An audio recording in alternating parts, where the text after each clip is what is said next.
Hey Instagram, hey Facebook, I'm excited and ready for FAQ Friday, but before we begin, I have to be super vain and show off my new leggings because they're so cool and I love them and I feel like such a rock star. So check out my new leggings. Aren't they fun?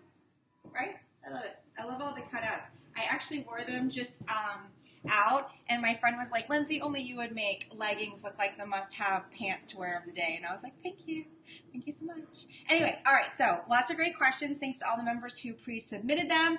I hope I get through all of them today. If I don't, there will be hangovers for next week, which a lot of these are from last week, but it's awesome. I love answering your questions. So the big first question for today was what to do about dry skin. So 2 FAQ Fridays ago, I talked about oily skin, so go to that one if that's your problem. But if you have dry skin, there's a lot of things going on. It could be hydration. You might need to actually hydrate, meaning drink more water or even skin hydrate. So when my skin gets dry, I use coconut butter or coconut oil like on my skin. It's totally fine. I know a lot of you guys don't eat oil because of what certain gurus in the plant-based movement say. And I asked those said gurus and they said it's okay to put it on the body, not in the body. So there's your answer there. It also could be like where you work. So like where I worked, it was really, I had a lot of air conditioning and it just dried my skin out. And then in the winter, we had those radiators and that dried my skin out. So it may not be that you're not hydrating enough. It could be that you're not hydrating enough, either your body with water or your skin, but it could also be your air conditioning or your heat. So just take care of your skin and just put some little love on it if it's dry. There's a lot of weight questions today, and so I'm going to jump around with them. But one of the questions was how to maintain your weight but lose body fat, and it's kind of not possible to do that. And there's a lot of things going on. One, I tell people don't worry about your weight, and this was a question that came later as people were like, how do you know what weight to aim for? One, when you start, you have no idea what your best weight is. I had no idea. And also for me, in my reality, if you guys have read a lot about my story, is I had this number in my brain, and I got that number because I was at a Lakers game, and they put, I don't know why they did this, it's terrible, but they put the height and weight of the Lakers girl on the big cam, and I wanted to look like her. She was beautiful, and she was my exact height, and so I was like, oh, that's what I need to weigh, and then I got to that weight, didn't look like a Lakers girl. Not even a little bit. And so that was sort of what started getting me thinking like, maybe this isn't the best way to measure things. And so what I encourage people to do is to focus on a fat body, like a body fat percentage, because that's going to tell you so much more than what a scale number is. A scale number is not going to tell you. And I've actually done this. I've worked with men and women who are the exact same heights, the same age, the same gender, the same body type, and they weigh the same and they look totally different. This is particularly true with my lady clients, is I had like 3 of them and they were all the exact same height, they were all the exact same weight, and one of them, she's super fit, like she is a triathlete, like she's muscular, and you look at her and you're like, that woman is the pinnacle of health. And then there was another woman who you would look at her and be like, she's healthy, she's slender, she's like the right body type, she's like what most of us probably aspire to look like.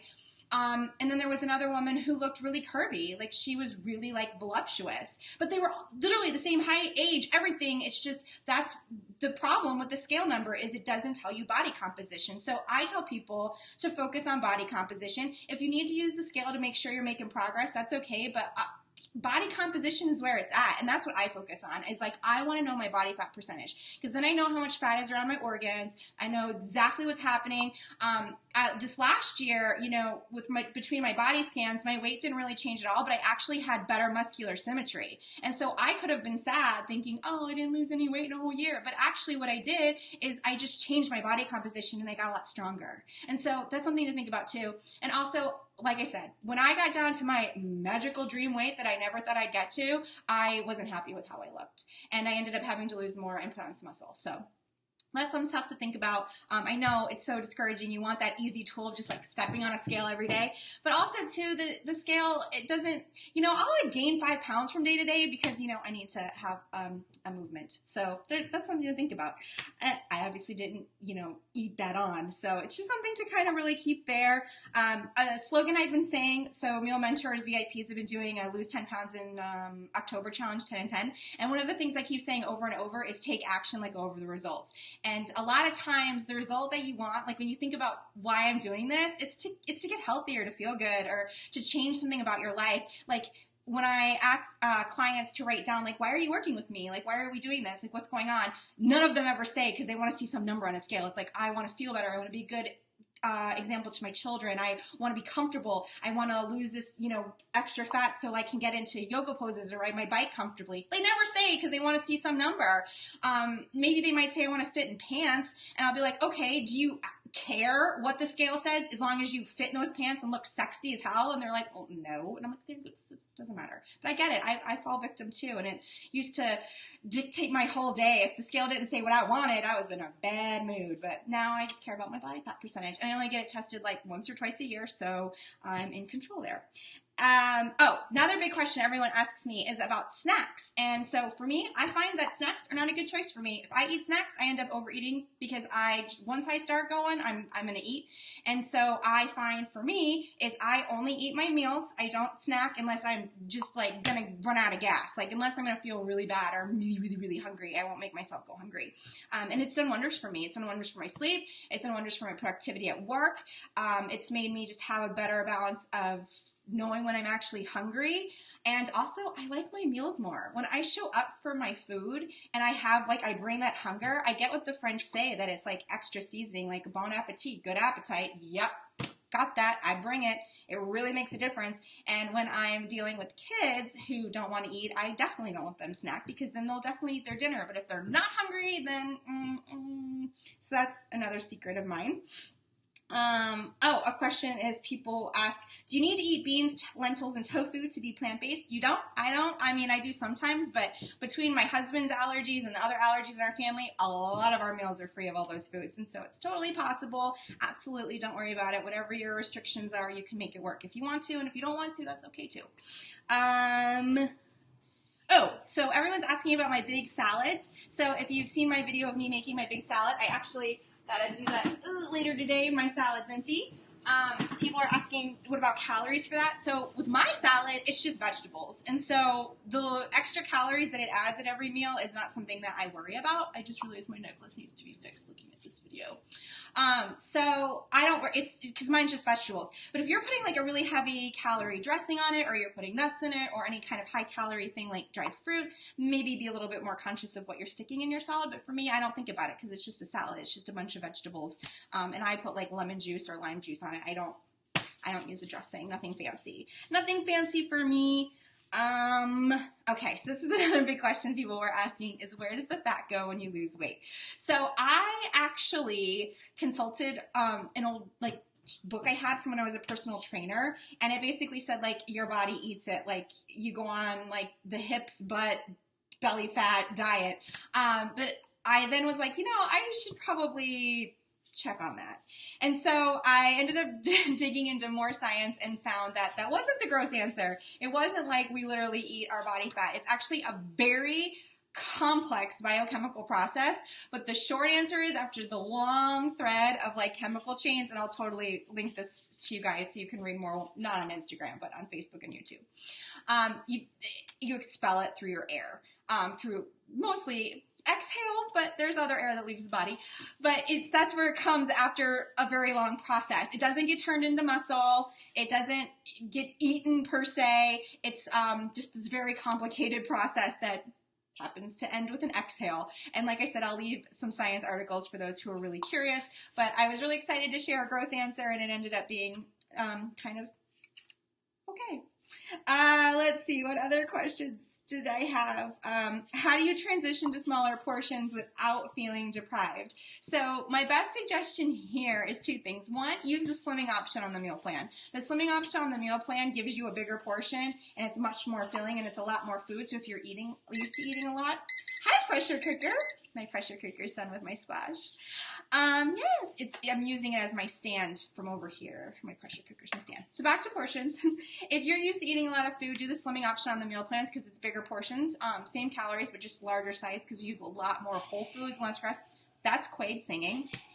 Quaid! That dog. He sings. He thinks he's an opera star. Okay. Coming back to portions, the other thing is if you really just want to train yourself, because like a lot of you know, I became an overeater from all those all-you-can-eat messages, which aren't true, by the way. It's terrible advice. I was eating like lots and lots of food because I thought I should and could and would. And so you would I would suggest when you're trying to reset your appetite thermometer, which I call an appestat, is Brian Wansing, where I got this idea from. He suggests decreasing it every day by 100 calories. He calls it the mindless margin, where you don't notice 100 calories. But I find that's hard if you don't know what's 100 calories, or if you're like me and you grew up with the Clean Plate Club and it's just like you got to eat all of it to finish. You like need that weird boundary, or you just feel really strongly you need to clean the plate. That doesn't work either, obviously, because you're like, what do I leave behind? This is really stressful. So I just started taking like a little bit smaller portions, like maybe 10% smaller, like just smaller. So it still seems like bigger, but it's a little bit less every single day. And if you ever weight train, this is sort of like what they tell you with weight training or even running. Like, you know, you don't go from 5 miles to 20 miles. You go from 5 to 6 or 5 to 7. Like, you know, it's a gradual thing. And so gradually come down. If you're used to eating a lot of food, and I was eating a ton of food. It took a long time, but it's worth it. So just be patient with yourself. Rein it in. Maybe also make those bigger portions. Like I said, the more whole foods do the slimming options, but slowly or surely. But also, if you just are a volume eater, and a lot of our members are, if that's your thing, that's your thing, and you're filling up the big volume with lots of healthy foods that just happen to be low in calories, like you like lots of big, you know, salads or something, that's okay too. Like, I love a big volume. I like to eat food. I don't want to eat like a cookie that's this big. That's the one thing I like about calories, is it helped me learn, like, okay, for 100 calories, I could have like this 6 almonds, or I could have like this big old cantaloupe. Guess what I ate? The cantaloupe, because I wanted the more food. So that's my thing. Let's see, what else is going on in these questions today? Oh, night snacking. Lots of questions about that. And also tips on surviving Halloween candy and all the temptations. So this is kind of, I'm going to do these together. So for Halloween candy, for me, I had to draw a line in the sand. So I knew exactly where I stood and I didn't cross it. So for some things, like dehydrated mango, I have to take an addiction mindset. Like, I have to just have sobriety, because there's no having a bite of dehydrated mango. There's not having one dehydrated mango. There's not having a piece of dehydrated mango. I just eat the whole bag and then I go and buy another one. So for me, and for my husband, this is peanut butter. There's no little lick of peanut butter. There's no 1 tablespoon of peanut butter. It's like the whole jar. So we take an addiction sort of mindset with it and just practice sobriety and abstinence. And so for me, I don't eat Halloween candy.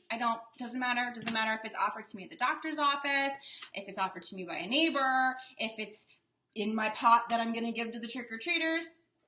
Lindsay Nixon, I don't eat Halloween candy. It's firm line, I don't cross it. And that's what works for me. It makes it really easy, because I can't moderate. I will lie to myself all day long. What's moderation? Is it 1 mini Snickers today? Is it 2? Is it 1 a week? Is it 1 a month? I will go crazy and lose myself in my mind. So for me, that's what I do. I know that's not what works for everybody, but that is how I do it. And that's also how I broke my nighttime snacking, is I just was like, I don't eat after dinner anymore. It doesn't matter if I'm hungry. I don't eat after dinner anymore. And I did whatever it took to do that. And now that's the best thing I can say with the nighttime snacking, is do whatever it takes to make sure that you don't eat. If you have to go cry, if you have to go clean your toilet, which is what I had to do. I literally had to clean my toilet. I had to get in there and scrub it, because once you scrub your toilet, you don't want to eat food. I cleaned my shower drain. I did all kinds of things to make it so that I did not eat at night anymore, because I was eating so much at night. I would eat my whole dinner, and then I'd have like a peanut butter and jelly sandwich, or I'd have a bowl of cereal, or I'd eat sometimes ice cream. Like, I just was like, this has to stop. And it was hard. And now, years later, when I started doing the research for Shortcut to Slim, and this is in the 1st and 2nd episode of season 2, I realized the reason why it was happening is because your body literally gets conditioned to eating at a certain time. That's why we get hungry at lunch every day, or dinner at the same time every day. This is why that was happening. And so when you eat at night, you teach your body that, and it learns this hormonal response. And so it starts sending those hunger signals to you, because that's what you do. It knows it. It's primed for it. It's learned this. And they've actually seen this in blood work of people. They literally watch it, like, your body prepares. Even when people were on fasts for like 3 and 5 days of having no food whatsoever, they could still see the hunger hormones preparing them for the meal. Like, it really, like, your body just learns that. And that's another reason why I don't encourage snacking. It's another reason why, like, you don't need to have this, like, hunger hormone all day long. No, you don't need that. Definitely check out Shortcut to Slim Season 2, Episodes 1 and 2, and look at the transcripts actually have the lab results of these people. It's really mind-blowing. So, but it's awful. I'm not going to lie. The first few days are really terrible. The first few weeks may even be terrible, but you've got to recondition your body not to like tell it to be hungry at that time. And eventually, slowly but surely, the hunger will go away and you'll get used to it. But those first couple of days, couple of weeks, do whatever it takes. Walk your dog, pick up dog poop, I promise. Clean the litter box, clean your own toilet. But you'll make it. And just keep saying that to yourself. And one thing I said to our members this week is someone's like, I just don't have a stop button. You know, once I start eating at night, I don't have a stop button. And I'm like, well, then you don't have a start button either. And she was like, oh. And I'm like, so I tell myself, like, if you don't have a stop button, you also don't have any business pushing a start. So, and tell yourself that. Or another thing that one of my clients that I work with privately said to me that works for her is she goes, well, I look at it one of two ways. Am I strengthening my like willpower and resolve and my healthier life muscle? Or am I strengthening my like weakness, giving in, temptation muscle? And I'm like, oh, I kind of like that. Like, which muscle are you going to strengthen or are you going to weaken it? And so it's something to think about, but I know it's terrible, but you just have to do it, whatever it takes. And if you've ever been into any kind of like a 12-step program or a sobriety program, that's what they'll tell you is like, whatever it takes, protect that abstinence, protect that sobriety. For me, I also found it really helpful to have a counter on my phone where it said, how many days since the last time I had dehydrated mango, or how many days since I did, and it really made me feel powerful to see that number. And a lot of times I'd look at it and I'd be like, do I really want to break my streak and start this all over? Do I really, really want to do that? You know, I don't, so I'm not going to eat the chips and salsa after dinner. That's not what I'm going to do. So, other things are, I like to brush my teeth, sometimes multiple times, floss, because after you do that, you kind of don't want to eat. Get out of the kitchen. I would not even let myself go into the kitchen. Like I would, after dinner and I cleaned everything up, I would go to my bedroom and I wouldn't let myself leave. Thankfully, there's a bathroom across from my bedroom, so that was okay. But I just was like, nope. I did not watch television. This is one thing that came up in the member group too, is I said, don't watch television at night because there's so many commercials and they have so many hidden food messages. And even if you don't eat that, like even if it's like a McDonald's commercial and you don't eat McDonald's and you haven't in 12 years, it can still like do the trigger because your brain and your eyes and they're not all in sync and it'll start those hunger hormones again. So that's another thing. I don't look at Instagram at night because I will get hungry just looking at everybody's gorgeous photos. I noticed that actually when I was writing my cookbooks, I had to plan when I would review my cookbooks with the editor because I couldn't look at the food photos because I knew I would get hungry. And so I would save them for like right before lunch. And that's still something with the meal plans. When I review our photos from the photographer, I'm like, oh, those just came in. I see the link in my email, but I'm going to wait until lunchtime to look. So something else there. I think I got through all my questions. I think we might be caught up and be ready for our first go next week. Yeah, I did it. Yay. Thank you guys so much for joining me. So fun. I love answering these questions for you. If you're a VIP member, you know where to leave them for next week. Everyone else, have a great day. I'll talk to you soon. I'll probably cook this weekend. We'll see. I'm actually having 3 dinner parties. I need to stop volunteering. So maybe I'll log in for a prep of one of those and it'll be fun. Oh, I think I see a question. What? Is one of your cooks specifically for Sundown? I would do the meal plans. They're more suited for that. So visit getmealplans.com. And I think that's everyone else. Okay, guys, have a great day. Have a great weekend. If I don't see you until then, and otherwise, I'll be back on Monday. If you want to learn more, listen to Shortcut to Slim or download a meal plan at getmealplans.com. Bye.